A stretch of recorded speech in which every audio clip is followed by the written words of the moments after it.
Assalamualaikum warahmatullahi wabarakatuh. We are from group 2 about the speaking for formal interaction. We want to presenting about approval and disapproval. So here is the members of second group. My name is Faeliza Jasmine. And next. My name is Elaine Ramadhanty, and the next. My name is Giska Arini Ritmadanti, and next. My name is Hanif Abdullah Riyadi, and next. My name is Hilda Octavia. So the first material will be explained by me. Definition of approval and disapproval. About the approval, it's a formal agreement. It's probably not a good idea to mail the invitation for your beach party until you've gotten official approval for the enormous bonfire you're planning to light. But you can also use the word approval to talk about less formal permission. Approval also means the belief that something is good. Next is disapproval. Disapproval is an attitude that shows you think that someone or their behavior, ideas, etc.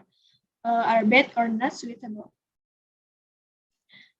Next is the function of disapproval. So the first intransitive, the function of disapproval is to pass unfavorable judgment on and to refuse approval to. And second, intransitive, to feel or express disapproval.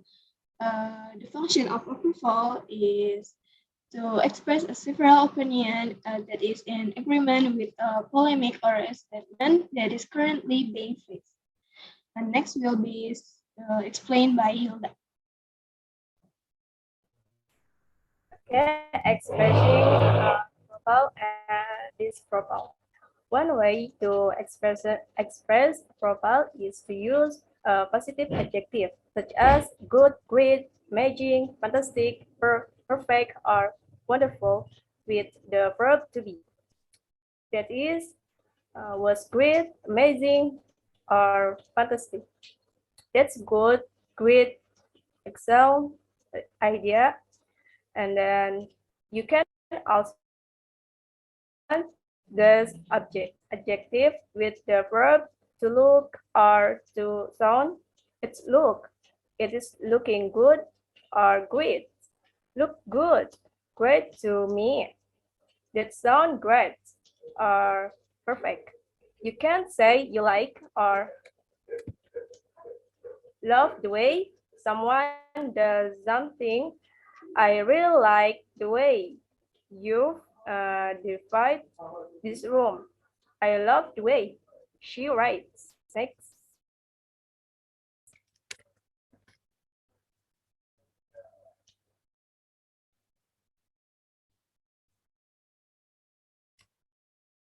Next, an informal way of expressing approval for something is to use the present continuous from of the verb like or love.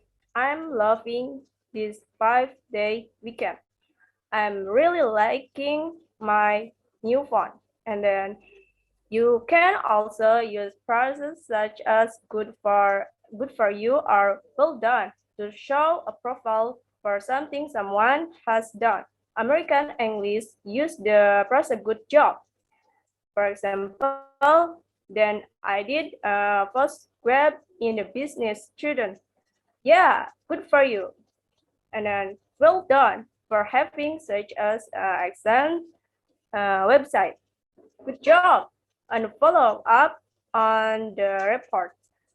And then there are very many ways for showing this profile. There are a few of them.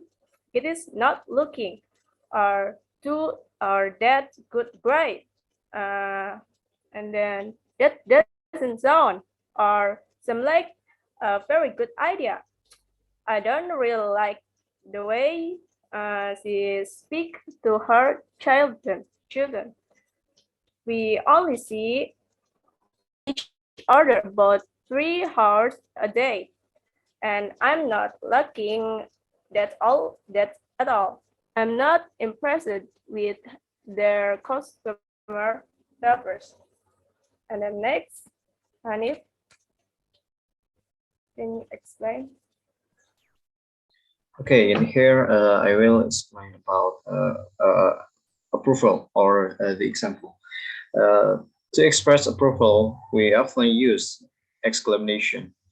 For the formal, the example for formal is excellent, and if we turn it into semi-formal or informal, there are many kinds of example word like live, splendid, wonderful, a very good idea. Approval can also be expressed by using such descriptive attributes as nice, beautiful, lovely. Expression of approval or praise for an achievement or wise conduct include I'm sure you did right. I'm sure that was the right thing to do in the circumstance. Good for you.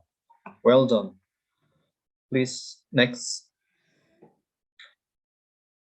There's or that's a good boy or girl. Only to children was often used as a means of persuasion. I take off my hat to you or him for an outstanding achievement. That or was clever or sensible or thoughtful of you or him. Very sensible or thoughtful of you.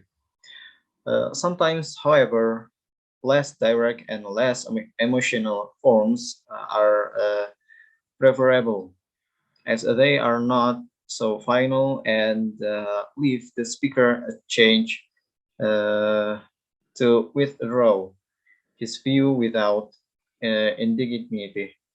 If it not shared by the other person, this instead of superlatives or very rather or quiet are often used.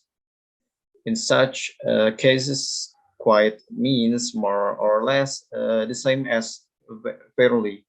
Rather is often an understatement for very and not bad in fact means quite good.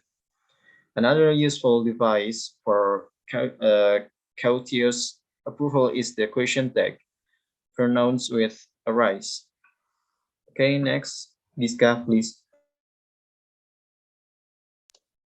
Okay, and then disapproval. When expressing disapproval, you should try to avoid strong terms. Of this reason, a negative expression is often preferable. For example, it or that isn't or wasn't a very good idea. It or that isn't or wasn't a very nice thing to say or do. It or that isn't or wasn't so interesting as we had expected. Disapproval may also be expressed by using to. To make such statements less abrupt and final, we may begin them with, well, personally I think, or do you think? Next. To soften the finality of an attribute describing the poor quality of something, rather and a bit are often used understatements. Stronger expression of disapproval include, you shouldn't do or have done that, what for, whatever for, that's silly or inconsiderate or thoughtless or selfish of you. This is for informal. And then that's a silly thing to do, outspoken, possibly rude. How could you implies not only disapproval, but also indignation of reproach. Whoever heard of such a thing, you should or ought to be ashamed of yourself. It's all your fault, really. You are the one to blame for the very idea, mixed with indignation or disgust. Next will be explained by Elaine. Okay, there is an example about disapproval and approval. Good morning, sir. Good morning, Alexa. Here's my latest proposal for the project that you wanted. It is a silly idea. But sir, I do have another plan, just in case you reject the first one. Oh wow, this is actually a very good plan. You should show this one first. Next.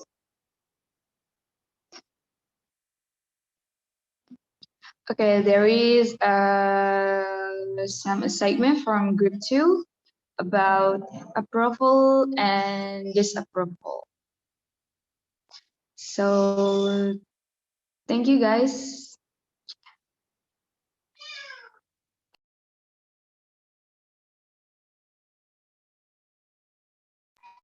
Uh, sorry if from our group 2 there is a mistake. Wassalamualaikum warahmatullahi wabarakatuh.